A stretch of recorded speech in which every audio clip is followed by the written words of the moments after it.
Les interventions de ce matin, il y a peut-être de nouveaux participants. Donc on a parlé de l'IA des Lumières, de la défense de l'esprit humain et des grandes questions qui se posent à l'humanité dans la métamorphose en cours. Et on propose 2 séquences d'approfondissement cet après-midi. Et après, il y aura une conclusion qui vous sera présentée après ces 2 séquences, si on tient bien les temps. Donc, 2 angles sont abordés cet après-midi. Dans cette table ronde, on a une vision systémique. Et dans la table ronde suivante, c'est la vision éthique, qui sont 2 composantes importantes de la prospective. Donc l'approche systémique, elle est essentielle pour le travail de prospective, car la société humaine s'est développée dans une interdépendance et une spécialisation toujours croissante. Et on a une composante dont j'évoquais ce matin en évoquant la mémoire de Bernard Stiegler, organologique, où les technologies, les infrastructures, les usages se traduisent par il appelle ça une projection ou une extension artefactuelle de la société humaine. Donc c'est ce que Bernard Stiegler nous a brillamment proposé. Donc on va réfléchir non pas sur l'ensemble de la question, parce que c'est très vaste, quel impact systémique de la complexité croissante et de l'extériorisation nouvelle de notre société, sous la force motrice du numérique et de l'IA. On va donc proposer 4 éclairages. Un éclairage géopolitique et économique, sur des macro-éléments clés du développement de l'IA et sur fond de rivalité exacerbée entre les États-Unis, la Chine et une Europe qui se cherche et qui pour le moment subit un peu.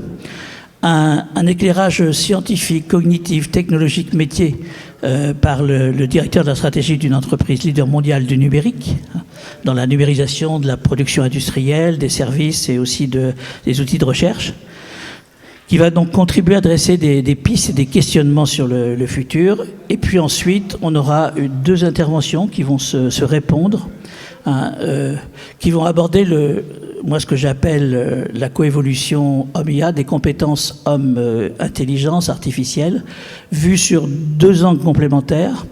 L'un nous sera fourni par un professeur d'université qui associe beaucoup de recul et d'histoire sur les composantes scientifiques, techniques et sur les usages de l'IA. Donc il va nous dire tout ce que l'IA peut faire et va faire, parce que ça va très vite. Et puis il va proposer ses angles d'interprétation. Et une autre qui va être confiée à mon voisin, qui est une réflexion toujours sur l'éducation, avec une approche plus ontologique de l'humain dans toutes ses dimensions. Donc ça va être 2 façons de regarder comment les compétences vont évoluer et l'éducation va évoluer. Donc sans attendre, je passe la parole à Camille Boulanger qui va se présenter. Je ne vous présente pas, vous présentez rapidement, toute seule, peut-être un micro pour elle. Alors les transparences sont là-bas ou pas? Oui, c'est ça. Donc bonjour à tous, Camille Boulanger, merci beaucoup pour cette intervention. Je suis chercheuse en économie à l'Institut de géopolitique à l'IRIS.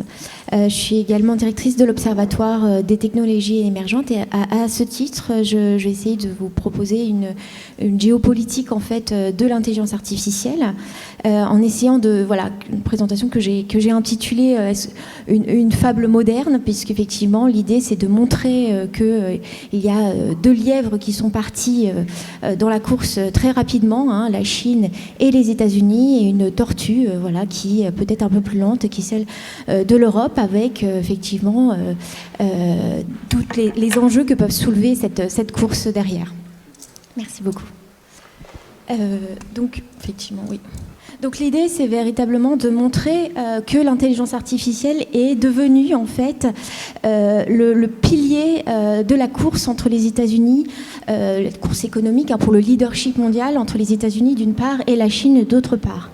L'idée, bien entendu, quand Donald Trump est arrivé en janvier à la Maison-Blanche, est revenu à la Maison-Blanche, l'idée c'était véritablement de distancer la Chine qui, par ailleurs, a depuis 40 ans fait d'énormes sauts technologiques et a vraiment pu rentrer dans la course et est devenu un des principaux concurrents des États-Unis. Et donc l'idée a été de mettre en place une politique économique agressive qui vise à faire de l'intelligence artificielle un peu l'arme économique au service finalement du maintien des États-Unis dans ce leadership mondial. La Chine a très bien compris par ailleurs les implications de ces enjeux et en a fait de même par ailleurs. Et donc l'idée c'est véritablement de montrer comment ces deux puissances, quels sont les déploiements politiques, géopolitiques de ces deux puissances pour faire en sorte d'acquérir quelque part un leadership mondial. Donc là, j'ai rappelé très rapidement, en fait, effectivement, les bons économiques qu'avait connu la Chine, effectivement. Selon certains analystes, le PIB chinois pourrait dépasser celui des États-Unis, donc demain, c'est-à-dire en 2030. Ce qui serait le pire possible, on va dire, à venir pour Donald Trump, ce serait que la Chine dépasse les États-Unis durant son mandat. Vous voyez. La catastrophe que ça pourrait être engendré d'un point de vue politique et un séisme même dans les mentalités américaines. Donc pour rapidement, j'ai revu rapidement parce qu'effectivement la chaîne de valeur de l'intelligence artificielle est très complexe et donc je l'ai très simplifié rapidement. Et donc l'idée c'est effectivement de montrer que l'Amérique, les États-Unis possèdent une grande partie de cette chaîne de valeur qui va effectivement depuis la fabrication de la fourniture de puces, effectivement, avec Nvidia qui détient presque 80-85% des parts de marché, jusqu'à la création de modèles et de plateformes d'IA, donc en passant bien sûr par tout ce qui est technologie cloud. Alors, les États-Unis ont l'avantage, effectivement, de posséder un certain nombre de maillons de cette chaîne et s'appuie notamment sur Taïwan. Taïwan, qui on le sait, est un des gros fournisseurs en matière de semi-conducteurs. Et d'ailleurs, la politique de Donald Trump en matière de droits de douane fait bien exemption de droits de douane, notamment sur Taïwan, en matière de semi-conducteurs. C'est-à-dire que Taïwan, normalement, si les négociations ne sont pas poursuivies, devrait payer près de 30% de droits de douane partout, à l'exception notamment de secteurs stratégiques comme les semi-conducteurs. Ce qui montre effectivement, quelque part, d'une part, l'importance des semi-conducteurs et deuxièmement, le retrait, quelque part, des États-Unis de l'Indo-Pacifique. Donc, elle s'appuie sur, effectivement, ce point d'entrée à Taïwan et puis effectivement sur le CHIPS Act que l'on connaît, qui a été mis en place par Joe Biden et qui vise à rapatrier ces industries sur le sol américain. Donc l'idée c'est véritablement de produire sur place et de rapatrier les composants de la chaîne de valeur aux États-Unis. Elle s'appuie aussi également sur une entreprise néerlandaise, ACML, qui effectivement est une entreprise donc européenne, mais qui subit des pressions pour fournir davantage aux États-Unis qu'à la Chine. Et donc en ça, effectivement, les États-Unis arrivent quelque part à s'accaparer de cette chaîne de valeur. Et puis, effectivement, on a des infrastructures de cloud qui sont bien connues avec les GAFA, finalement, qui ont développé ce secteur. Alors, j'ai mis quelques pourcentages de parts de marché. Juste pour rappel, le Google Cloud, c'est que, a priori, 10%, c'est 34 milliards de bénéfices en 2023-2024. Donc, ce qui est énorme. Mais c'est que 10%. Voilà. Et donc, on a une Chine qui essaie de rattraper ce retard, mais qui possède un énorme atout, puisqu'effectivement, elle possède des mines notamment de semi-conducteurs. Merci. Et en fait, ce qui est intéressant, c'est c'est de voir la course qui a été mise en place pour s'accaparer ces minerais rares qui sont nécessaires à la fabrication de certains composants qui sont dans cette chaîne de valeur. Et donc, on a la mise en place d'une politique expansionniste, notamment de la part des États-Unis, que l'on voit depuis l'arrivée de Donald Trump, notamment donc avec un retournement vers l'Arctique, ce que j'appelle un changement, un pivot depuis l'Indo-Pacifique, donc la doctrine d'Obama, et jusqu'à un regain d'intérêt pour l'Arctique, effectivement, puisque le Groenland et le Canada possèdent des minerais qui sont intéressants dans certaines technologies émergentes, mais aussi pour tout ce qui est blindage, par exemple, et effectivement, donc on a ce retournement vers l'Arctique. On a aussi un intérêt pour l'Argentine. Alors, outre les accointances idéologiques entre Donald Trump et Musk et Javier Milei, il y a un intérêt particulier pour les mines de lithium qui se trouvent en Argentine, même si effectivement la Chine se trouve bien implantée là-bas depuis longtemps, et la main n'est pas au pouvoir étatique, mais aux régions. Et donc il y a une bataille qui va se faire là-dessus. Pareil, de même, en RDC, Kinshasa souhaite effectivement promouvoir les investissements du secteur privé américain et céder une partie de l'exploitation de leurs mines.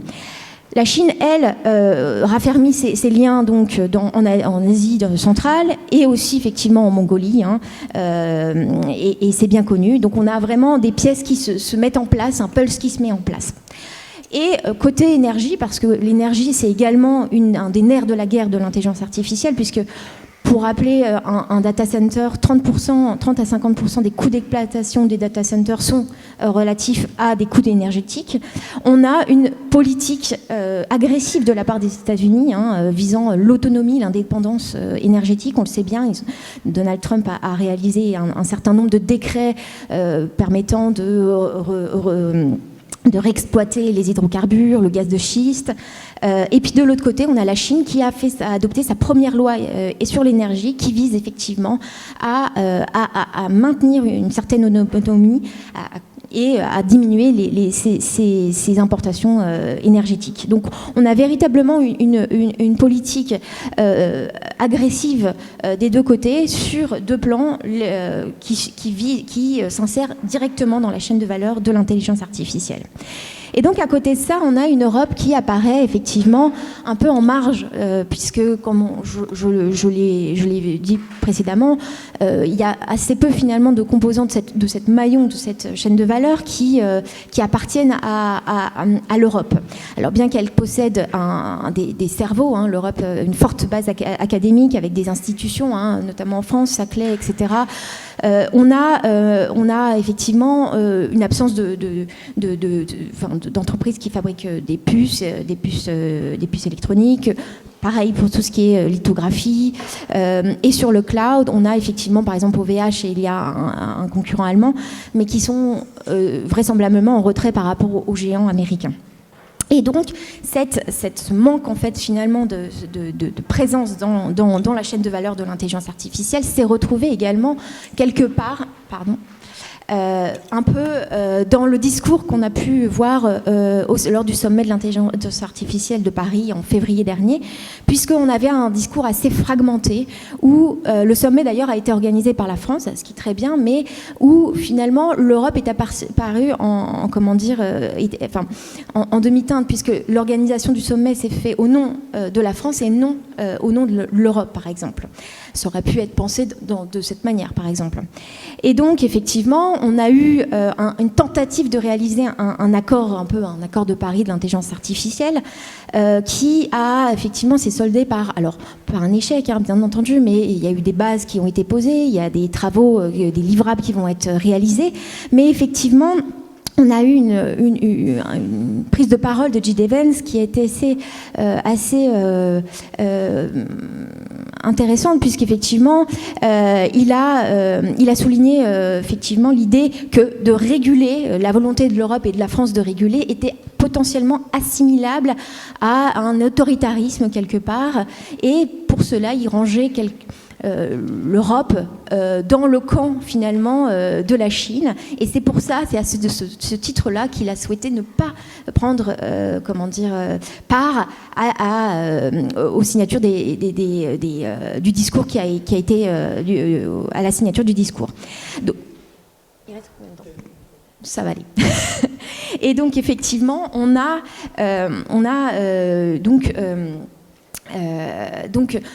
cette prise de position n'est pas, était attendue, puisque effectivement l'organisation du sommet avait été pensée de manière à ce que Kamala Harris plutôt gagne, et l'effet de surprise, l'arrivée de Trump a fait effectivement que beaucoup de stratégies, politiques, diplomatiques ont été chamboulées. Et notamment, effectivement, on a cette position de Donald Trump qui est assez connue maintenant, puisque vous n'êtes pas avec moi, vous êtes donc d'office contre moi. Et donc, il met dans le même sac l'Europe et la Chine, ce qui ne veut vraisemblablement pas dire que l'Europe et la Chine sont dans le même camp, bien entendu. Et donc, on avait un sommet qui est organisé par l'Inde et la France. Pourquoi ce rapprochement ? Alors, c'est assez intéressant parce que l'Inde, alors, il y a toujours une différence entre, bien sûr, le discours affiché par les Indiens et ce qui est réellement fait, mais il y a une véritable volonté de rendre éthique l'intelligence artificielle et de le mettre au service de l'inclusion sociale et de la croissance économique, ce qui n'est pas le cas de beaucoup d'autres pays. Et c'est pour ça, entre autres, que la France s'est alignée à trouver dans l'Inde un partenaire. Alors partenaire effectivement, également parce que l'Inde ne veut pas s'aligner effectivement ni sur les États-Unis ni sur la Chine, et a toujours été un allié prépondérant du Sud global. Et donc stratégiquement, tactiquement, la France a trouvé dans l'Inde quelque part un allié qui pourrait être très intéressant à l'avenir, puisque nous avons effectivement déjà des partenariats réalisés sur les questions énergétiques. Donc pour finir, et j'en finis là, donc il y a véritablement une fragmentation géopolitique et technologique, avec pour le coup la domination de certains acteurs, sans doute, qui vont poser des problèmes. Et en fait, on s'aperçoit de plus en plus que l'intelligence artificielle va devenir un outil donc dans la course au leadership mondial, mais c'est un outil pas neutre, puisqu'effectivement les données, les origines des données, on peut entraîner nos données sur des données qui sont, par exemple, d'origine d'un certain pays, et donc engendrer des biais algorithmiques, et donc derrière on peut avoir volontairement l'idée d'influencer quelque part via un modèle culturel. Et donc ce leadership mondial de demain, donc ce sera celui qui maîtrise à la fois la chaîne de valeur, mais aussi cette influence cognitive qui découle de cette technologie. Voilà.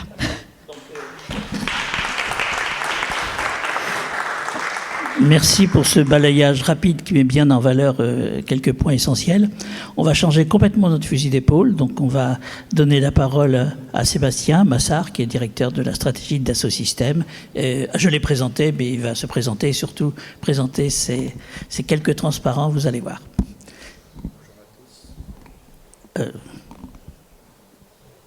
Bonjour à tous. Ravi d'être avec vous. Sébastien Massard, directeur de la stratégie d'Dassault Systèmes. Je vais vous décrire en 2 mots ce que fait Dassault Systèmes, et c'est écrit sur l'image. On fabrique des mondes virtuels, mais ce n'est pas des métaverses, ce n'est pas pour s'échapper du monde réel, c'est pour se retourner vers le monde réel et mieux gérer notre vie quotidienne et transformer nos sociétés, nos économies. Je vais essayer de vous donner quelques exemples au fur et à mesure de mon intervention. Je suis ravi d'intervenir ici parce que c'est important de penser le futur, et je voudrais faire une petite pique au titre de la journée. Quels avenirs nous réserve l'IA ? J'ai envie de discuter avec vous quel avenir on peut imaginer avec l'IA, c'est-à-dire quelle place on veut donner à l'IA. J'imagine que ça a déjà été un peu discuté ce matin. Je vais essayer de vous donner ma version de cette chose-là. Simplement en introduction, parce que c'est bien de se projeter dans le temps long. Si on veut aller vers le futur, c'est de revenir vers le passé. Et donc là, on a quelqu'un que vous connaissez, qui est Léonard de Vinci, qui est représenté de façon très très esthétique et élégante par Jim Capobianco. C'est le créateur de Ratatouille. Donc je fais de la pub pour son film qui est sorti il y a 1 an à peu près, C'est une perspective qu'il nous partage de capacité de créer, d'imaginer. Si Léonard de Vinci vivait aujourd'hui, je pense qu'il serait enchanté de pouvoir dessiner en 3D au lieu de dessiner à plat sur les fameux codex. Il a des idées extraordinaires qu'on arrive à recréer, réimaginer en 3D. Vous en voyez un exemple ici, c'est ces avions. Malheureusement, il n'a pas pu les faire voler. Mais d'une certaine façon, peut-être avec les outils technologiques d'aujourd'hui, il serait arrivé beaucoup plus vite à la réalisation. Et on voit ça, nous, tous les jours, dans des projets très concrets avec des startups, mais aussi des grands industriels, où l'accélération de la boucle d'innovation technologique, elle est réelle. Les industries se réinventent très vite. Et je pense que quand on parle d'IA, il faut se dire, tiens, c'est quoi ce nouveau milieu de création et d'imagination auquel on peut accéder par une boucle accélérée de l'IA. C'est ce que je vais... Oui, super. Alors, c'est un peu décalé sur l'image, mais vous allez néanmoins comprendre ce que je veux dire. Je veux vous parler du nouveau milieu de conception et d'industrie que nous, on appelle les univers. Et ce que vous voyez peut-être pas bien, c'est les univers avec un plus à la place du E. Alors c'est un petit peu un jeu de mots. Les univers, pour nous, c'est ce qui permet de réunir le V et le R, c'est-à-dire le virtuel et le réel. Vous avez retenu de mon début d'intervention que c'est notre métier. Et donc notre métier, il est dans la jonction entre les deux. Le problème, ça serait si l'IA nous emmène dans un décalage, dans un découplage en fait, entre virtuel et réel. Et le mot virtuel, il n'est pas anodin, il ne veut pas dire numérique. Dans notre imagination à nous, il veut dire capacité, possibilité. En fait, étymologiquement, il vient de Aristote. Là, au lieu d'aller 500 ans en arrière avec Léonard, je vous emmène 2400 ans en arrière avec Aristote. Aristote, il avait pensé le dynamon, c'est-à-dire ce qu'on a traduit maintenant par virtuel, la capacité ou l'espace de possibilité. Quand vous avez un architecte et un tas de pierres, ce que dit Aristote, entre l'architecte et le tas de pierres, c'est le plus que vous avez sur l'image, vous avez du virtuel. C'est-à-dire que la maison, le bâtiment qui peut être construit par l'architecte est déjà là virtuellement, puisque tous les éléments sont là. Simplement, la difficulté, c'est de le combiner. Et quand maintenant, vous êtes Franck Gehry, et vous allez voir, c'est ma conclusion tout à l'heure, je vous montrerai la fondation Louis Vuitton par Franck Gehry. En fait, vous pouvez imaginer l'équivalent de l'architecte, c'est toute une équipe de personnes. L'équivalent des personnes qui vont construire, il y en a aussi énormément. Le réseau d'approvisionnement, la supply chain est aussi considérable, les matériaux, etc. Et puis de l'autre côté, vous avez un bâtiment d'une complexité dingue, puisque c'est des formes quasiment impossibles, des voiles en verre gigantesques, etc., qui doivent tenir dans les conditions de température, de vent, etc. Et donc, en fait, le virtuel, on l'a agrandi, au sens où maintenant, grâce à des technologies comme l'IA, on peut imaginer des formes encore plus incroyables et étendre réellement les horizons de possibilités. C'est ce qu'on essaie de représenter ici autour de ce qu'amène l'IA réellement, d'après nous. Je ne vais pas détailler tout, mais notamment la capacité d'avoir des compagnons virtuels, c'est-à-dire un collègue qui n'est pas un collègue réel, mais qui va venir m'aider dans certaines tâches. Et c'est pas simplement un agent, c'est pas la technicité d'un agent, c'est quelqu'un qui va apprendre avec moi ou qui va pouvoir interagir avec moi. Et à la fin, je vais manager en fait une équipe de compagnons qui vont accélérer mon travail et qui vont me permettre d'aller beaucoup plus loin. Retenez l'image de Léonard de Vinci. S'il avait eu des compagnons virtuels, peut-être qu'il aurait pu faire voler ses avions. Et puis un autre aspect sur lequel je voudrais insister, c'est la plateforme de connaissance, mais j'y reviendrai un petit peu après. En réalité, on est dans une notion de cognition nouvelle, de capacité nouvelle à connaître. Et là, c'est ma transition pour la slide suivante.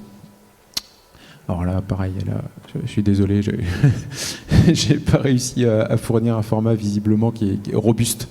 L'idée, c'est qu'on peut imaginer des nouvelles sciences avec les univers virtuels. Vous avez la boucle à l'image qui représente de façon un peu abstraite la méthode de découverte, d'exploration scientifique et puis d'expérimentation. Et vous voyez bien, c'est une boucle d'aller-retour entre modélisation, théorisation et ensuite expérimentation, apprentissage par les données du monde réel.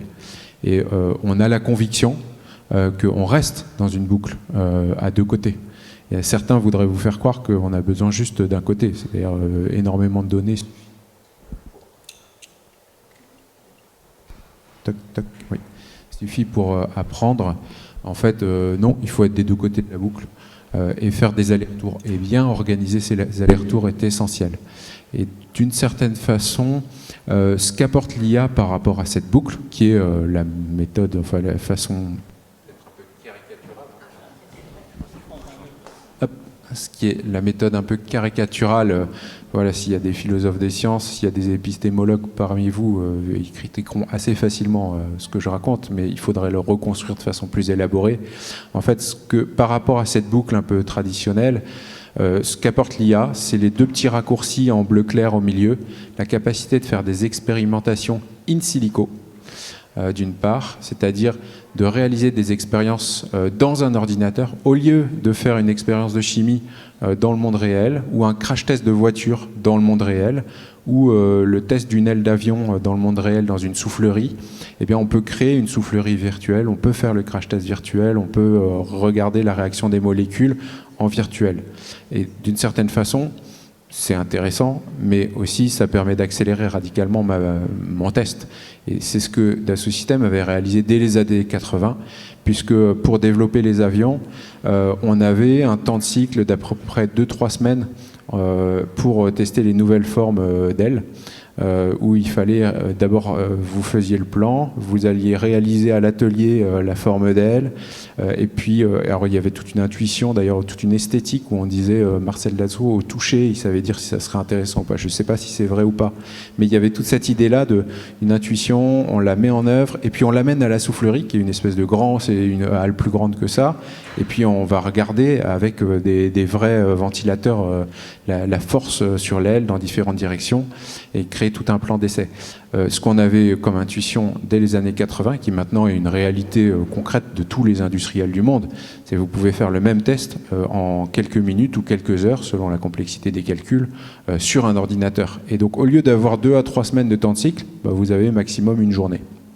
Quand vous arrivez sur un temps de cycle d'une journée, vous allez explorer beaucoup plus de possibilités, et typiquement vous pouvez inventer un avion à propulsion électrique, voire même qui utilise de l'énergie solaire, comme une des startups qu'on accompagne qui est Xsun, qui va utiliser en fait des panneaux solaires sur une double paire d'ailes.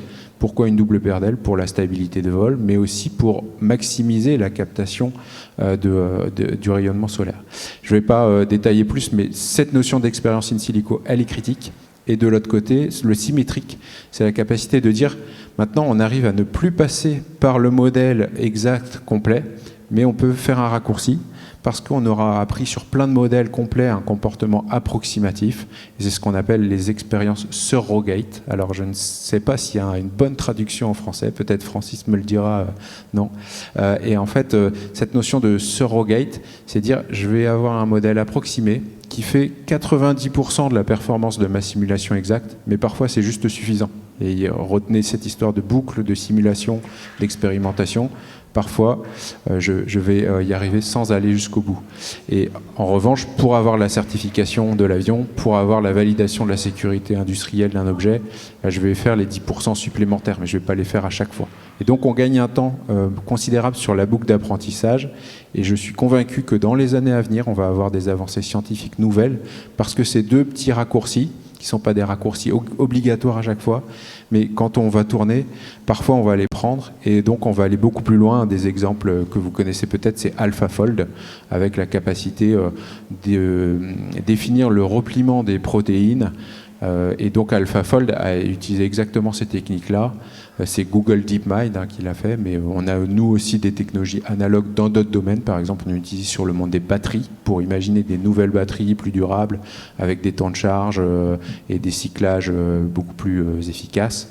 En fait, AlphaFold, ils ont en 2018 publié 100 000 repliements de protéines, ce qui était à peu près l'équivalent de toutes les protéines découvertes pendant les 30 années précédentes, sachant qu'une protéine égale une thèse. Il y a un thésard qui a trouvé une protéine. Jusqu'en 2018, c'était la réalité scientifique. 2018, AlphaFold en publie 100 000 de plus, sans trop savoir si c'était valable ou pas. Pendant 3 ans, la communauté scientifique mondiale a testé les 100 000 protéines et a dit, en gros, c'est à peu près bon. Et donc, ils ont publié en 2022 200 millions de protéines. c'est-à-dire c'est un saut considérable, et 200 millions, c'est le nombre de protéines existantes identifiées dans le vivant sur Terre. Donc à peu près toutes les protéines sur Terre que vous rencontrez, maintenant vous avez une hypothèse de repliement. Et donc vous êtes dans un nouveau monde où le job du biologiste, regardez ma boucle, il va plus être de dire je dois essayer d'imaginer, refaire toute la boucle, etc. J'ai déjà une hypothèse, j'ai déjà un raccourci, et maintenant il s'agit de confirmer une hypothèse, il ne s'agit pas de la créer. Je vais passer à l'image suivante. Par rapport à ça, qui est la nouvelle réalité scientifique d'exploration de la connaissance, vous avez une nouvelle réalité économique, et c'est ce que je décris ici avec l'économie générative. Vous avez l'idée que la part virtuelle de l'économie a dépassé, et à peu près depuis les années 2010, d'après le schéma que vous voyez, mais on pourra en avoir d'autres. Là, c'est une publication de Haskell et Westlake. Vous avez la part des actifs virtuels dans l'économie a dépassé la part des actifs réels. Ça, c'est fait sur les 500 plus grandes entreprises du monde. Et en réalité, donc, c'est les intangibles qui dominent la réalité économique actuelle. Et je pense que ça rejoint aussi l'exposé précédent. Et donc, les intangibles, il faut apprendre à les gérer, apprendre aussi à les régénérer. C'est la partie droite de mon image. C'est que pour gérer des intangibles, il ne faut plus être dans une gestion de la souveraineté au sens un peu traditionnel, qui est une souveraineté, je dirais, qui est à jeu à somme nulle. Il y a des frontières, la frontière elle recule ou elle avance, mais en fait le territoire il est constant. En fait on est sur des territoires en expansion, et les univers virtuels sont des territoires en expansion. Pour donner une analogie, on dit nous il n'y a pas de planète B, parce que la planète, il n'y en a qu'une seule, mais il y a une planète V, c'est-à-dire une planète des univers virtuels qui permettent d'augmenter notre qualité de vie, mais dans des directions extrêmement riches. En fait, il y a un foisonnement d'imagination et de possibilités, et aussi de soins qu'on peut apporter en fait à nos sociétés. Et là-dessus, il y a un angle de croissance infini. Il faut juste s'y intéresser beaucoup plus qu'à l'exploitation de la planète A, qui est sinon celle qui risque de dépérir. Et donc, au lieu d'être sur une souveraineté par rapport à des ressources limitées, ça marche. Il faut essayer d'imaginer comment on fait une souveraineté conceptive. Et cette souveraineté conceptive, c'est une souveraineté qui permet de générer des nouvelles projections, des nouveaux modes d'opération et de l'extension de possibilités. Et donc je vais passer, pour conclure, à la dernière image. Ma conclusion, c'est pour reboucler avec mon introduction autour de Léonard de Vinci, c'est dire, au XVe siècle, il y a des gens qui ont inventé des choses formidables, comme la perspective. Donc vous imaginez bien, comme je suis dans une entreprise de 3D, ça me parle énormément, c'est la représentation du monde, et c'est jamais anodin les modes et les méthodes de représentation du monde. Alberti, à peu près en 1430, il publie une méthode qui est devenue référence sur la perspective. Pourquoi ? Pour faire l'architecture. C'est pas simplement pour la représentation sur des tableaux, c'est pour imaginer une nouvelle relation entre l'architecte qui dessine et l'ouvrier qui va réaliser le plan. Et donc il a défini en réalité un partage des rôles, une séparation des tâches entre, si je caricature, l'école blanc, l'école bleue. Et je caricature parce qu'il faut faire un raccourci. D'une certaine façon, ce qu'on peut faire au XXIe siècle, grâce à des technologies comme l'IA, c'est réconcilier par rapport à ce partage de rôles des capacités d'imaginer et de faire, puisqu'on a des nouveaux raccourcis. Et donc, vous pouvez recomposer, et c'est une nécessité pour les organisations, vous pouvez réimaginer les métiers, les agencements.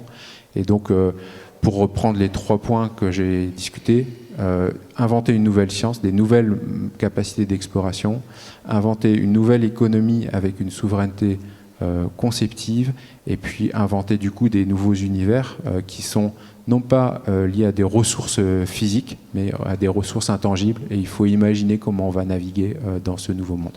Voilà.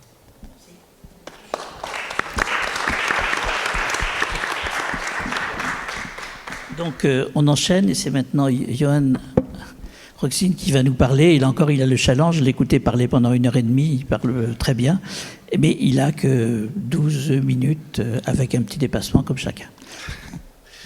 Donc, merci pour cette invitation. D'ailleurs, avec Francis, on s'est connus à l'occasion d'une conférence organisée par l'association des alumni de l'Université Polytechnique.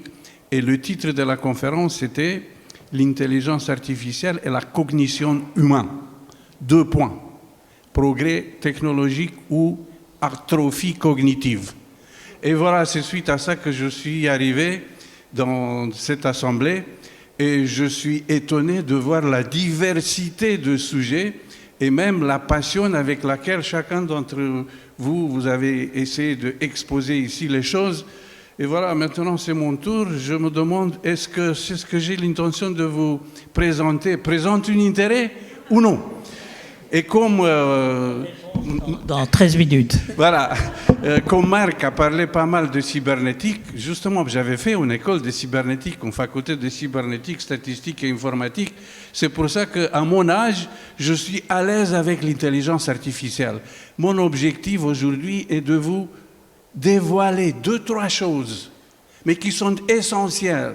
Je ne peux pas parler ni l'éthique, ni responsabilité, ni recommandation si je ne connais rien du tout, qu'est-ce qu'il y a derrière. D'accord? Et ça sera peu, mais j'espère que ça sera utile.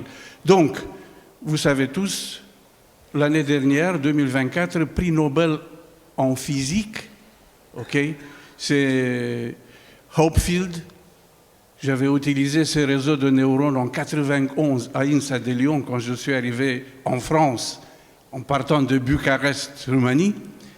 Et Hinton né à Wimbledon, en Europe. Et on parle que l'Europe a les grandes, d'habitude, sont ici, nés même, ils ont suivi l'école et après, ils sont aspirés par les ressources financières et par les grandes.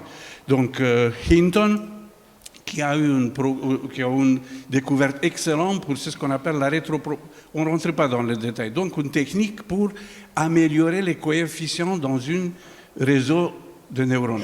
Aucun des deux n'est pas physicien. C'est ça qu'il faut comprendre. Et vous avez entendu tout à l'heure parler de AlphaFold. Ok, regardez, le prix Nobel en chimie, c'est le jour d'après qui a été annoncé. Pareil, pour des prix en intelligence artificielle, divisé en 2. À gauche, c'est quelqu'un qui a fait des études théoriques sur les protéines, et à droite sont 2, parmi lesquels Hassabis, qui est cofondateur de AlphaFold, ok, pas de AlphaFold, de DeepMind, d'accord? Et d'ailleurs, DeepMind se proposait d'être une société indépendante, machin, mais quand ils ont vu qu'ils n'ont pas les ressources, ils sont associés avec Google. C'est pareil comme OpenAI, par exemple, on se retrouve aujourd'hui avec Microsoft. Et donc, les grandes aspirent.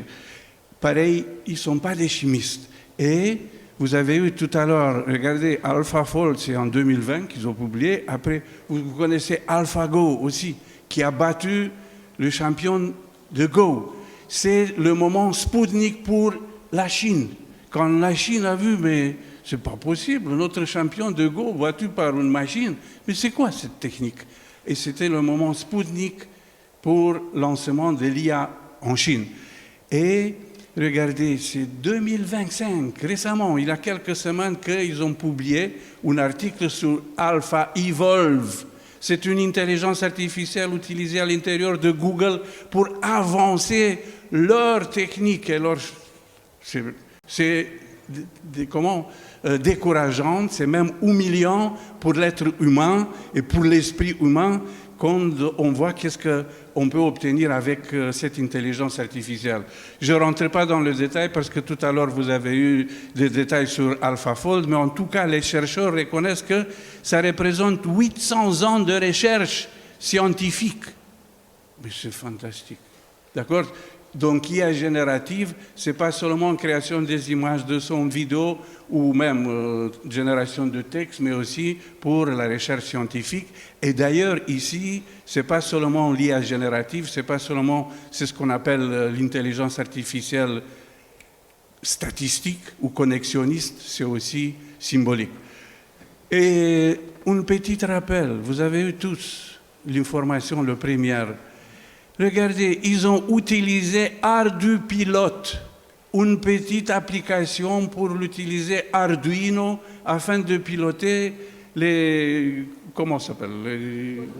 drones. C'est cette application réalisée en 2007 qui a été utilisée et vous avez vu quelle destruction est capable de faire.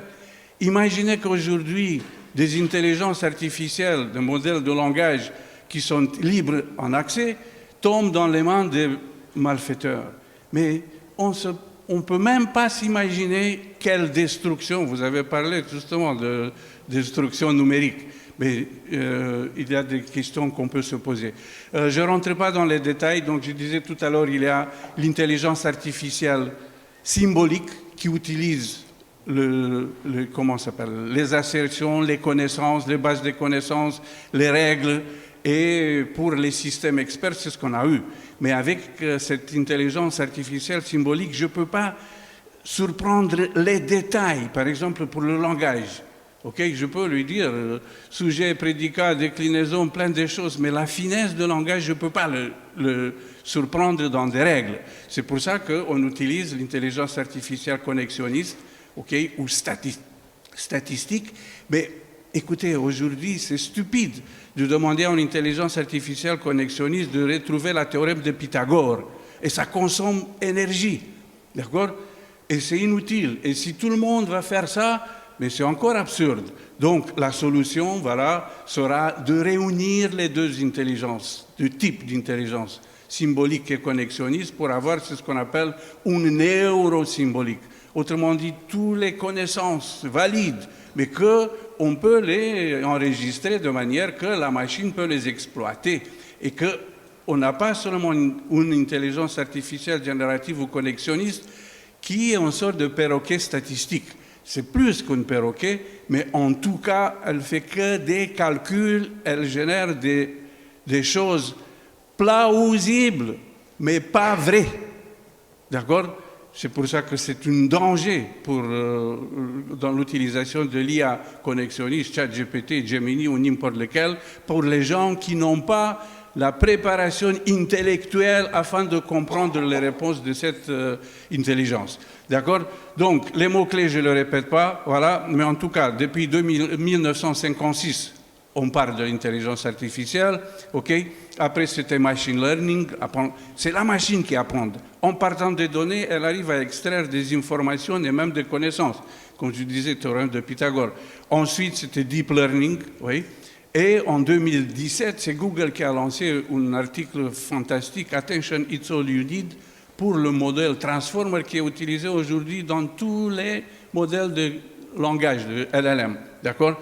Et regardez, c'est cette image que je vous propose d'analyser et de regarder attentivement.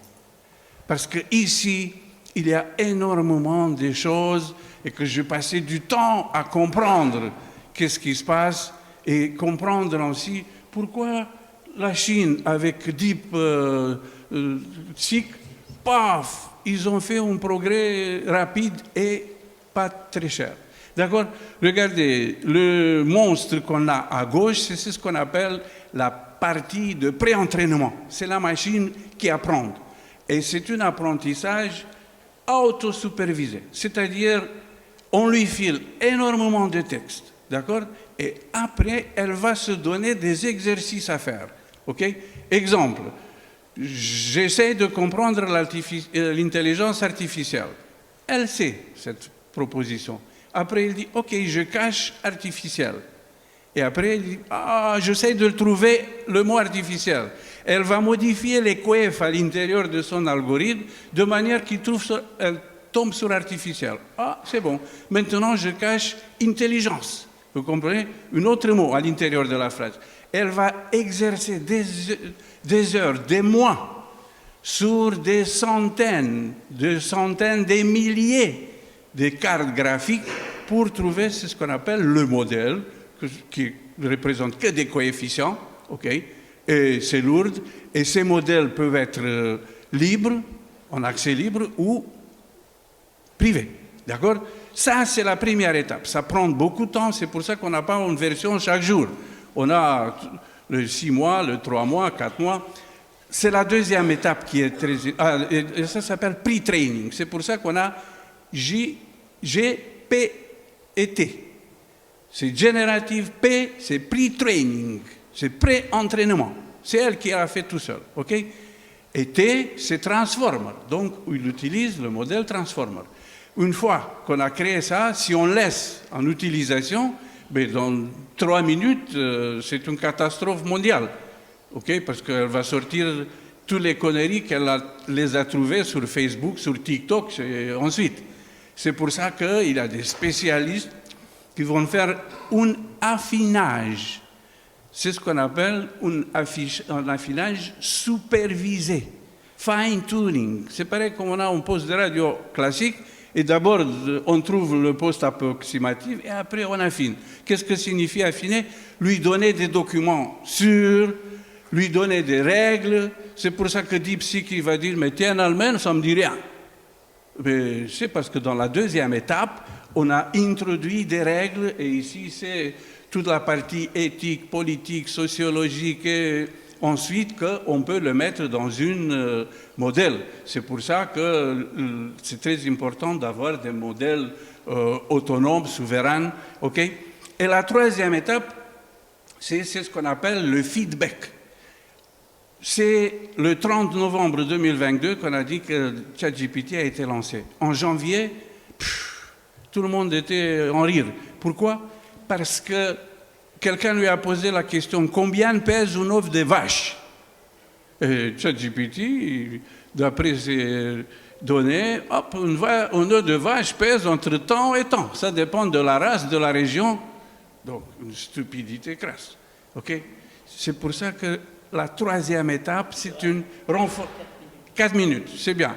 La dernière étape qui est permanente, même le temps que nous, on est en train de discuter ici, il y a des gens qui sont payés avec des centaines de milliers de dollars par an, okay, pour corriger.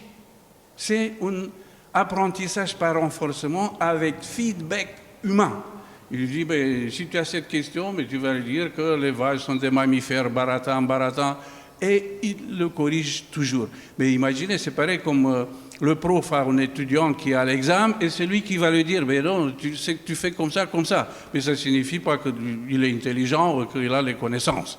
C'est la même situation avec l'intelligence artificielle, d'accord? Bon, je ne rentre pas dans le détail concernant le fonctionnement, mais ici, le matin, Francis nous a dit qu'il y a des vecteurs, voilà, il y a des vecteurs pour chaque mot. Il n'y a même pas de mots, ce sont des tokens, des parties des mots. Okay? Et après, regardez, ça rentre dans un réseau pour faire les corrélations statistiques entre ces concepts afin de retrouver des choses. D'accord? On avance, ok? Ici, vous avez les modèles LLM privés, oui, et publics. Le public, c'est ce qu'on appelle souvent avec les poids ouverts. C'est-à-dire, ils communiquent quels sont les coefficients de ces modèles. C'est excellent, mais c'est aussi très, très dangereux. D'ailleurs, DeepSeek, oui, ils ont utilisé le modèle Llama, ok? Et pour la deuxième étape, ils ont utilisé Llama comme un professeur artificiel pour une intelligence étudiant artificielle. C'est pour ça qu'ils ont fait ça rapidement. Et aussi pour le feedback, au lieu d'utiliser feedback humain, ils ont utilisé feedback de l'intelligence artificielle. Regardez, dans le temps, approximativement tous les 7 mois, la durée du temps sur laquelle l'IA peut se concentrer, elle se double. C'est énorme. Aujourd'hui, on a des IA capables de travailler sur une tâche plusieurs heures. Okay? Après, sur ChatGPT, peut-être vous avez vu qu'il y a plein de nombres de coefs. C'est O1, c'est O3, c'est 4O. Pourquoi? Parce que, regardez, et je veux essayer de finir ce transparent et après je vous donne des pistes, ok, pour aller tout seul. Donc, ces LLM sont de 3 types. Premier type, c'est question-réponse. Oui, je pose une question et il va me donner une réponse plus grande. ils ont dit, ah, mais maintenant, design prompt ou l'ingénierie du prompt, ça c'est très très important. Par exemple, je dois lui donner un chemin de pensée, une chaîne de pensée. Tu fais ça, après tu fais ça, après, d'accord? Mais si l'homme peut donner ça à l'intelligence artificielle, les gens qui ont conçu l'intelligence artificielle, ils disent, mais pas de problème, on va faire nous ça. D'accord? Et c'est la deuxième catégorie de modèles de LLM qui ont la chaîne de pensée intégrée. Et aujourd'hui, quand vous lancez par exemple 4O, il va dire d'abord réflexion. Il va dire l'utilisateur demande ça, ça. Je veux faire ça, ça, ça, ça. Et on a l'occasion de voir comment elle pense, entre guillemets, et comment elle avance dans la résolution de ce travail. Et dernière sont les IA agentiques ou les agents. Ici, les IA, ils ont accès à d'autres IA, ok? Elles ont aussi la chaîne de pensée et surtout, elles ont accès à des outils. Par exemple, elle peut lancer un Excel, elle peut écrire un programme en Python, et plein d'autres programmes, ok? Et voilà, je ne rentre pas dans les détails concernant les modèles de raisonnement. Le premier qui est sorti, vous avez vu, DeepSeek, 20 janvier. 31 janvier, c'est déjà GPT, ils avaient les choses prêtes, ok? Mais la concurrence a fait que, oui, les agents ici, voilà, ici, les agents sont capables de faire des raisonnements, de faire des actions et aussi des itérations. Une fois qu'il a trouvé une première réponse, il ne le file pas. Il va dire, est-ce que je peux l'améliorer? Et il va essayer de l'améliorer. Une fois, deux fois, trois fois. Et seulement après, il va donner la réponse. D'accord? Vous avez ici quelques agents. Ok, j'ai utilisé Manus, par exemple, toujours chinois à peu près, à propos. Ok? Regardez, le prompt que je lui avais donné, c'était le suivant. Cours approfondi sur la photographie numérique au smartphone. 4 séances, 3 heures chaque séance. Ok? On dit, ah, vous voulez que je construise le contenu pour un cours comme ça? 4 heures? Oui. Pas de problème, je le fais. Et je vous annonce quand je termine. Il a travaillé 1h40, 2 heures. Ce n'est pas 2 minutes ou quelques secondes. OK? Il a dit, vous pouvez télécharger votre contenu. Je regarde, séance, 1, 2, 3. Je regarde tout ce qu'il fallait. Je devais passer des mois pour synthétiser, structurer. Et même, il lui dit, mais si tu veux, je peux créer le site web. Mais faites-le.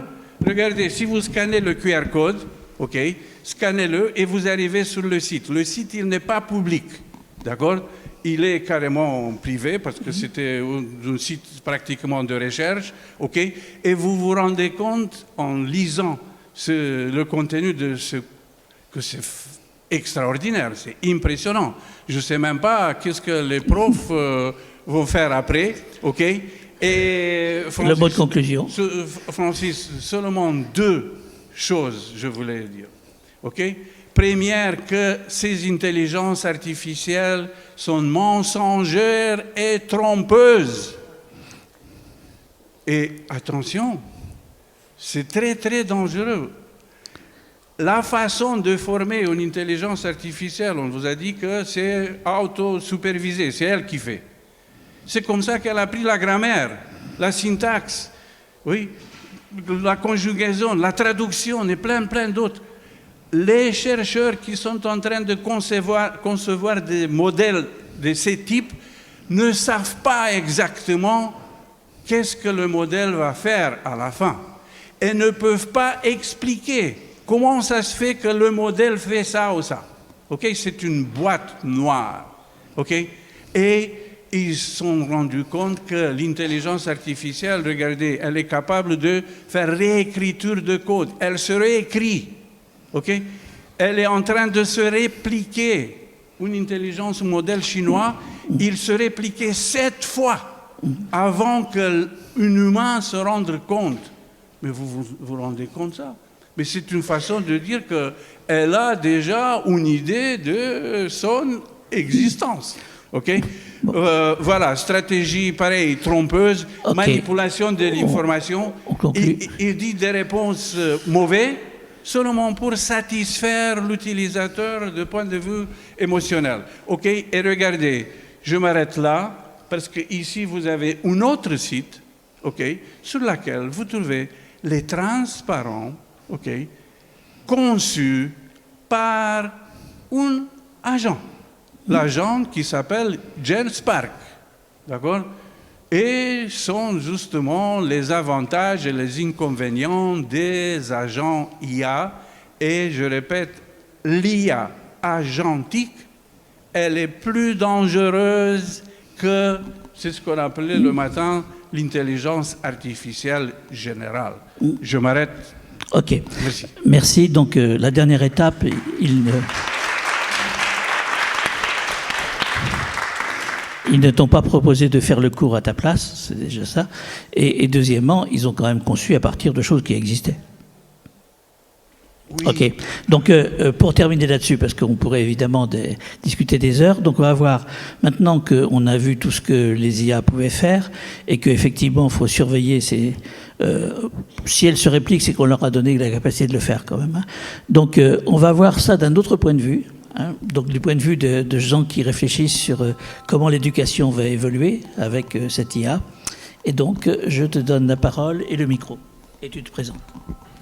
Merci Francis. Je m'appelle Antoine Blondel, donc je suis enseignant-chercheur en éducation. Je suis membre de l'Université catholique de Lille. Voilà, et puis co-auteur avec Pierre Georgini d'un ouvrage sur IA éducation. C'est difficile de rebondir après ces 3 témoignages, du coup je vais vous raconter une histoire, c'est mieux. Maintenant que vous voyez tout ce qu'on peut faire avec l'IA, on a vu aussi pas mal d'enjeux derrière.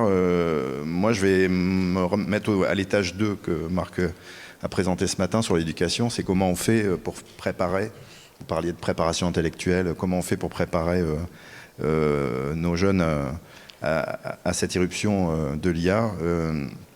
En éducation, donc on a eu l'occasion avec l'Université catholique de Lille de travailler avec l'Université de Columbia dans le cadre d'un partenariat.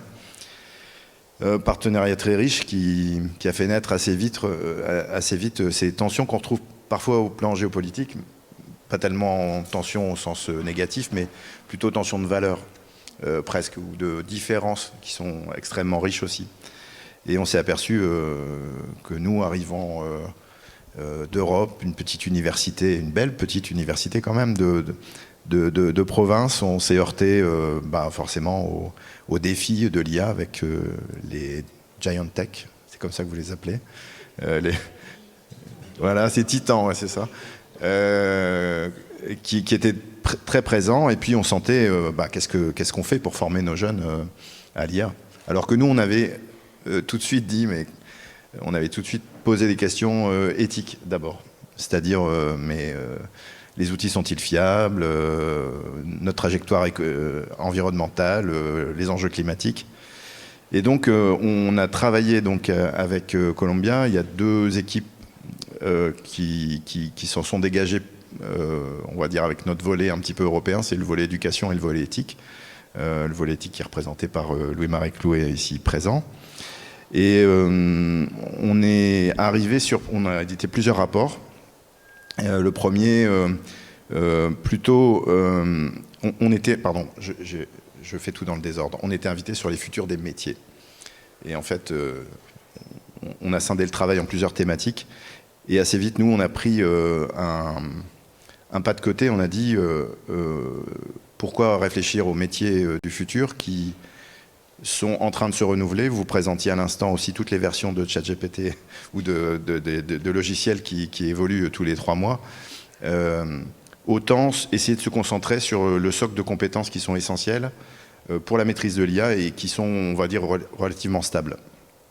Et en fait, ce stock de connaissances, de compétences, pardon, il est assez connu, il est assez stable, il y a énormément de rapports qui sont publiés, on recherche toujours les mêmes compétences, des compétences, on va dire, de base pour un citoyen, la littératie de l'information, littératie numérique, la numératie, les calculs mathématiques, etc.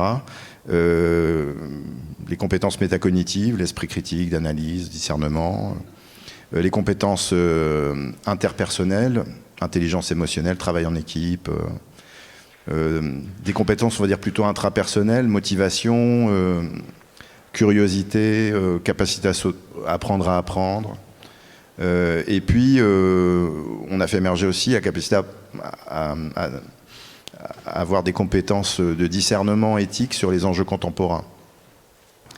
Et donc, de ce socle de compétences sur lequel on travaille toujours, on essaie d'imaginer des dispositifs qui pourraient être intéressants et innovants.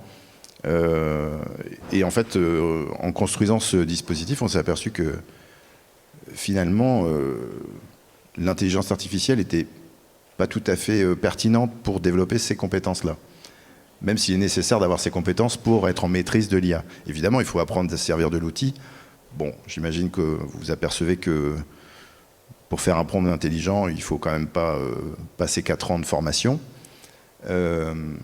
Et donc, on a ouvert tout un pan de différentes formes d'intelligence, finalement, qu'on ne développe pas assez, puisque les formes d'intelligence logico-mathématiques que font très bien l'IA ou d'autres types de compétences qui sont transférables à l'IA pose question déjà, puisqu'on se pose la question de est-ce qu'on souhaite la fin du rapport à l'écrit, est-ce qu'on accepte de transférer certaines compétences à l'IA, est-ce qu'on forme assez aux compétences qui sont, on va dire, plus riches de l'intelligence humaine au sens large. Donc voilà le départ de notre réflexion avec Columbia. On sent qu'on a fait un peu bouger les choses, puisqu'au départ c'était comment former nos étudiants à être plus performants au service de l'entreprise, parce qu'il y a une compétition mondiale, etc. Donc on a retrouvé cette opposition entre performance et, j'allais dire, robustesse de l'autre, puisque nous, alors peut-être culturellement, on était à cheval sur nos repères éthiques. Si je dois résumer aujourd'hui où on en est dans notre réflexion, et on l'a approfondi un petit peu à l'Université catholique de Lille avec tout un groupe de travail, évidemment il ne s'agit pas de normer la réflexion, mais de poser les bonnes questions. On s'est dit qu'on se trouve à un carrefour de 3 grands types de problématiques qui se posent. Moi je parle plus en tant que pédagogue. La première qui me semble essentielle, c'est quelle est la pertinence d'utiliser l'IA dans une séquence pédagogique ou pour apprendre une compétence. Il y a énormément, évidemment, de personnes fascinées par l'outil technique en disant c'est formidable, on va pouvoir apprendre plein de choses avec l'IA. Moi, je m'intéresse beaucoup aux usages. On a déjà quelques enquêtes qui sont sorties et vous en avez quelques-unes aussi qui paraissent régulièrement. Aujourd'hui, les usages ne sont pas à but d'apprentissage. Ils sont à but de performance. C'est vrai qu'on a un résultat. C'est formidable ce qu'on peut faire avec l'IA. Vraiment, c'est formidable. Mais nous, on se trouve en amont. On s'intéresse beaucoup plus au chemin qu'au résultat. Et donc, on confond parfois le résultat et puis tout ce qu'il faut pour faire. Il y a plein de petites images qui sont très chouettes. C'est vrai que courir 10 km, c'est une expérience formidable. Ça change votre corps, ça remue aussi ça fait longtemps que j'ai pas couru, donc j'y pense souvent. Je me dis, mais ça fait du bien, ça nous rend plus endurants. Du coup, après, on peut monter 3 étages sans s'essouffler. Mais c'est vrai qu'on peut faire 10 bornes en bagnole, quoi. C'est tellement mieux, quoi. Voilà. Donc, mais tout ce travail d'apprentissage, moi, j'ai jamais aimé lire. Et je deviens le plus grand défenseur de la lecture. C'est vrai que c'est chiant de lire un livre de 400 pages. Mais aller dans le cheminement d'un auteur, dans sa complexité, qui n'est pas, du coup, toujours hyper logique, c'est aussi ça la beauté de l'écriture, c'est un voyage formidable. Et voilà, j'ai perdu le fil, je vais revenir. Donc, la première question à se poser avec l'IA, c'est est-ce que c'est pertinent pédagogiquement d'introduire de l'IA? Évidemment, il y a une pression énorme de tas de sociétés pour dire on va vous mettre tel outil, telle appli, pour mieux faire travailler vos étudiants. On a 40 ans de passé numérique pour voir que ce n'est pas forcément la technologie qui a amélioré les compétences globales, générales de nos étudiants. Il n'y a pas que les enquêtes PISA, mais on voit... voilà. La deuxième inquiétude, on en a parlé ce matin, je pense aussi, c'est la santé mentale. Il y a quand même un faisceau, et on va dire au sens large, comment on peut l'entendre, mais on peut parler aussi de la déshumanisation, de la perte de lien social, l'isolement, la solitude. Il y avait une jolie diapo ce matin aussi, Karine, que vous aviez montré, qui montrait ça sur l'individualisme. En tant qu'institution, ça nous questionne beaucoup. Aujourd'hui, on a le choix, c'est d'ajouter un psychologue en santé de plus par an pour faire face aux demandes des étudiants.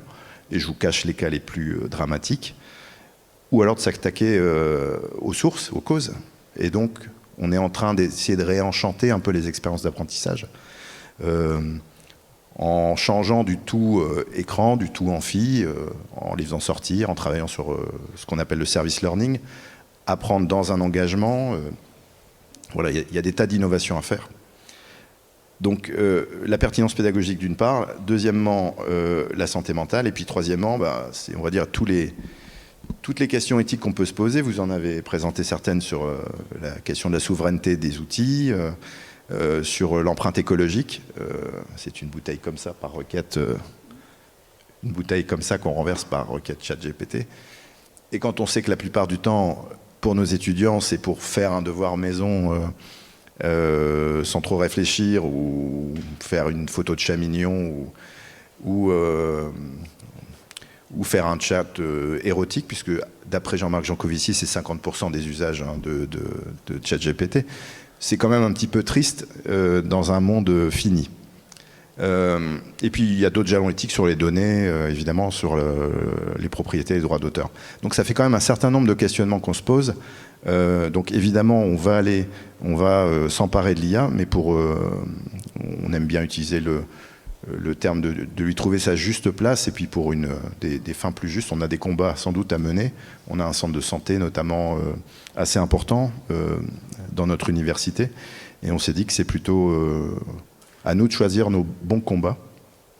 Et voilà, donc on a donné un petit peu ce cadre de réflexion à l'issue de ce travail commun. Voilà, donc applaudissez d'abord. Bon, je pense qu'on a le temps d'entendre quelques questions, Karine. Très peu, puisqu'après, il y a une autre table ronde de passionnantes qui arrive. Donc, simplement, ce que je voudrais dire, c'est qu'on est vraiment, quelle que soit la façon dont on le prend, on est vraiment à un carrefour. Entre l'enchantement, les menaces, l'environnement géopolitique, la façon dont l'humain va se... Ce qui est fantastique dans l'IA, c'est que ce bouleversement du monde nous interroge sur toutes les composantes de notre monde, y compris l'éducation, comme tu viens de le montrer. Donc, quelques questions, oui, très rapides. Je propose de prendre toutes les questions, et après, comme ça, tu t'organises avec les... Bonjour, pour ceux qui n'étaient pas là ce matin, François Rousseau, membre fondateur et administrateur de la Société française de prospective. C'est une question plus particulièrement à Sébastien Massard. Est-ce qu'on aura besoin de prospectivistes demain, puisque l'IA sait explorer le virtuel et ouvrir le champ des possibles, ou en positif, quelle utilisation pourrait-on avoir de l'IA en prospective ? D'autres questions ? Non ? Ah ben c'est très bien, s'il n'y a que deux. Audrey Leclerc du ministère Transition écologique. Petite question. La génération, les 10-12 ans, vont grandir avec les IA. Sur un plan pédagogique, éducatif, on nous dit que de plus en plus, effectivement, ils ont ce réflexe de recourir à l'IA pour répondre aux questions, etc. Donc, de moins en moins à avoir ce parcours réflexif que peut-être nous, on a dû construire parce que c'était comme ça qu'il fallait faire pour répondre aux questions dans l'enseignement. Demain, ces personnes-là vont être en responsabilité, vont avoir peut-être des responsabilités, des contrôles, comment on fait avec ce type de génération qui arrive pour assumer des responsabilités. C'est quoi les responsabilités dans ces cas-là ? Dans un monde de l'IA, avec des informations qui dépassent votre propre connaissance, Je suis à un poste où je dois prendre des décisions. Les rapports, les informations, tout ça me vient de l'IA, parce que j'ai posé la question, parce que je n'ai pas le temps de tout regarder, etc. Comment je deviens indépendant et je garde ma capacité de prise de décision et de responsabilité. Donc, et moi, j'avais juste une question, pardon, donc Karine troisième Berthier. question. Moi, aujourd'hui, je suis prospectiviste, politologue. On me demande maintenant régulièrement de superviser des productions d'IA en prospective. Je pense que ça rejoint la question de Madame, là, directrice de la prospective de Michelin ce matin, sur la question de la créativité. C'est-à-dire aussi, et du sens, en fait, que l'on fait. Alors,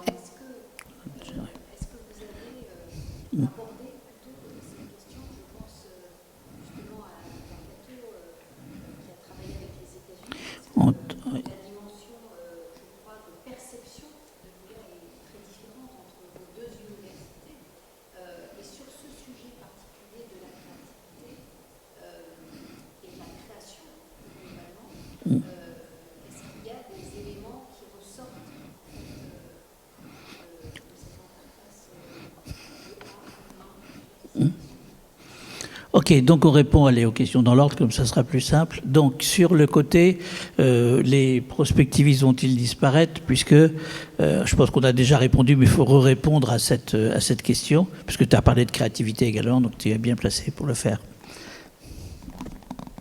Oui, merci à François Rousseau pour sa question. Sur cette question-là, j'ai deux points de départ. D'abord, la calculabilité n'est pas absolue. Et ça, c'est démontré depuis les années 1930, Gödel, Turing, etc. Et c'est paradoxal que presque 100 ans après, on n'ait toujours pas tiré les conséquences complètes en fait, tout n'est pas calculable. Et ça a été démontré mathématiquement.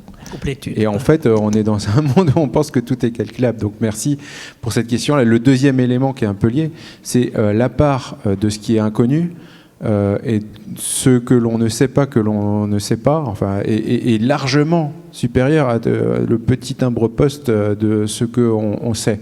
Et donc là-dessus, c'est l'imagination et la capacité à créer des concepts nouveaux qui orientent en fait nos explorations dans cet espace d'inconnu considérable. Et nous, on se base beaucoup sur la théorie CK, Concept Knowledge, qui a été créée à l'école des mines par l'équipe de Armand Hatchuel. Et là-dessus, on pense que c'est la bonne façon de positionner.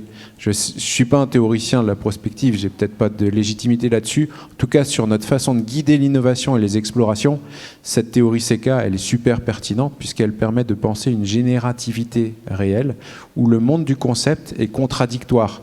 Et donc, il permet d'exprimer des désirs, des univers désirables, par opposition à des univers déjà déterminés qui sont ceux de la connaissance.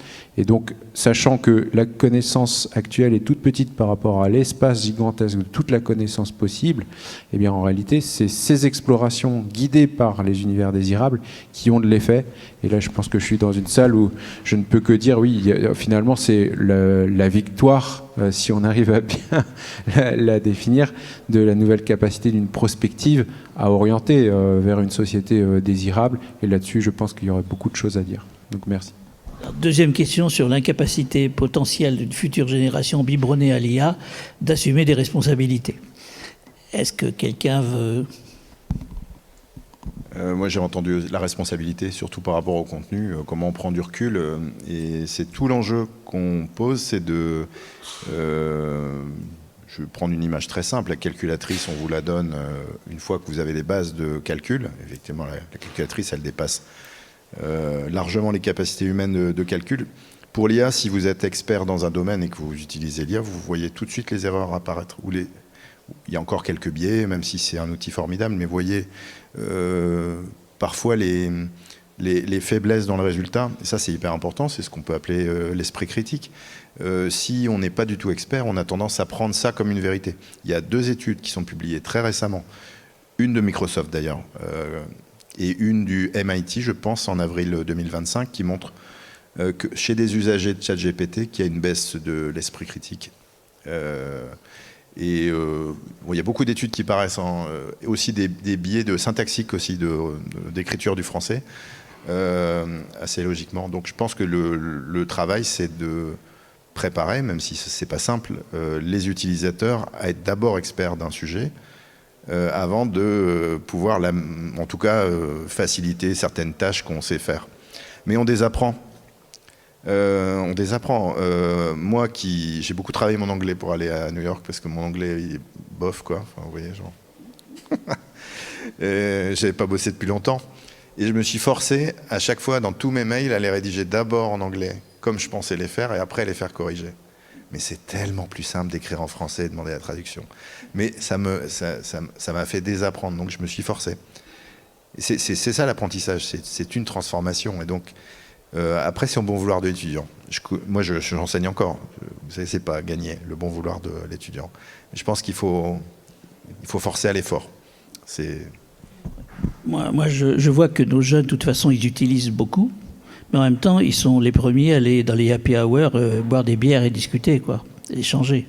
Donc il faut avoir pour moi une très grande confiance dans la capacité à la fois d'utilitariste. Si on leur demande des devoirs et qu'ils peuvent répondre avec ChatGPT, ben ils le font. Par contre, si, comme certains profs le font, ils disent voilà une question, voilà la réponse de ChatGPT, maintenant travaillez, ben, ma foi, ils sont pas bêtes. Et donc je pense que ça peut travailler à un affaiblissement d'un certain nombre de qualités et tout, parce que le plus simple, c'est le plus simple, mais ça peut aussi amener à des capacités entièrement nouvelles. Donc moi, je ne suis pas inquiet pour ça. Une petite et courte commentaire.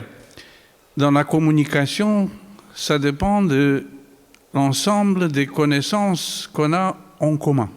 On peut représenter l'ensemble des connaissances comme une sphère. En dehors sont les inconnus. Plus on connaît des choses, plus on a des choses inconnues. Donc on se rend compte qu'on ne sait pas. Et aujourd'hui, quand quelqu'un va discuter justement avec l'intelligence artificielle, il doit avoir son bagage de connaissances vraiment très très riche. Donc l'école doit former la jeunesse afin de connaître et avoir à la porteur les connaissances et non pas données par l'intelligence artificielle. Et pour ça, je parlerai même des méta-connaissances. Autrement dit, même vous avez dit tout à l'heure, apprendre à apprendre, apprendre à désapprendre. Et il faut avoir aussi confiance dans la génération qui arrive, qui peut-être a une autre structure de cerveau, qui est différente de la mienne, qui connaît toujours que c'était la page de gauche, au milieu de la page, telle formule. Aujourd'hui, même les jeunes, ils ont plus l'habitude de retenir où ils ont trouvé l'information et non pas vraiment quelle est l'information. Oui. Justement, pour terminer là-dessus, Tisseron a dit des choses et d'autres, c'est qu'on a beaucoup entraîné notre approche sémantique de construction, de raisonnement, etc. On voit avec des jeux vidéo qu'on est capable de développer d'autres approches qui sont plus des approches réflexes. Et on voit que nos jeunes sont capables de sauter d'une chose à une autre. Donc l'idée, c'est que peut-être on ne tire pas forcément le meilleur parti de notre appareil cognitif et qu'on peut aussi y travailler. Alors, oui, Marc. Eh bien alors Marc, et puis après on change de tableau. Ok, j'aimerais juste poser une question à M. Massard, parce que j'ai été... Ça marche pas ? Donc j'aimerais poser une question à M. Massard. J'ai été un peu interpellé par ce que vous venez de dire, en fait, dans votre réponse. Moi, j'ai compris votre exposé comme une espèce d'apologie extraordinaire de tout ce que peut faire le numérique. Et puis dans votre réponse, vous dites, invoquant à tort le théorème de Gödel, parce que, excusez-moi, le théorème de Gödel, il ne veut pas du tout dire que tout n'est pas calculable. Il veut dire que dans un système, il y a des axiomes qui ne peuvent pas être prouvés par le système lui-même. Donc ça, c'est le théorème d'incomplétude. Voilà, oui. D'incomplétude, oui. Bon, donc c'est pas ça, mais peu importe. Donc vous dites, mais ça fait 50 ans qu'on sait que tout n'est pas calculable. On le sait en fait depuis beaucoup plus longtemps aussi, hein, mais peu importe. Et donc vous êtes un agent de l'industrie du calculable. Alors j'aimerais savoir quelle est votre position. Ça m'a eu l'air un peu schizophrénique tout d'un coup. J'étais perturbé. Oui. Bon, merci pour la question. On va débattre de Gödel tout à l'heure à la pause. Autre citation, c'est Nicolas Boulot, qui est un philosophe actuel qui réfléchit au calculable, et il dit les 3,5 milliards d'évolutions du vivant, en fait, on va explorer beaucoup plus de possibilités que tout ce qu'on pourrait explorer. Même, il démontre à chiffres à l'appui les calculabilités informatiques disponibles actuelles ou dans un futur proche. Donc, par rapport même à tous les possibles, le puissance 4. Le puissance 4, nous, on a recruté quelqu'un il y a 25 ans qui était champion à peu près de puissance 4, c'est-à-dire qu'il avait fait sa thèse sur comment gagner à tout coup au puissance 4. Ça paraît tout bête, il y a des rouges, des jaunes, il y a quelques colonnes, les stratégies, elles paraissent toutes bêtes. En réalité, le nombre de scénarios, il dépasse le nombre d'atomes dans l'univers, donc évidemment, il n'est pas calculable. Et donc, il faut trouver des stratégies détournées. Et donc, le problème, c'est pas tant de déterminer quelles sont les meilleures stratégies, c'est de déterminer des scénarios efficaces dans un contexte adverse. Et en fait, voilà, je ne vais pas aller plus loin sur le puissance 4. Pour finir sur cette réponse, il y a divergence, convergence. Il y a plein d'approches du numérique qui disent le numérique me permet de calculer un optimum. Donc il y a un présupposé qui est la calculabilité, et en fait, si on vous donne l'optimum, vous avez juste à le prendre. Le ranking Google, 1, 2, 3. Bon, je ne vais pas aller à la 3e page du ranking Google parce que je ne vais pas trouver la bonne réponse. Mon option, et celle de mon entreprise, c'est dire on fait l'inverse. On va vous permettre de diverger, de créer un avion, de créer un médicament qui n'est pas déjà dans le barycentre des espaces déjà explorés. Et pour ça, on peut s'appuyer sur le numérique et sur le calcul, mais c'est pour vous emmener plus loin, et non pas pour déterminer un optimum dans un centre existant, mais pour vous éloigner d'un barycentre qui est déjà là. Mais on va en discuter sur les anomalies désirables.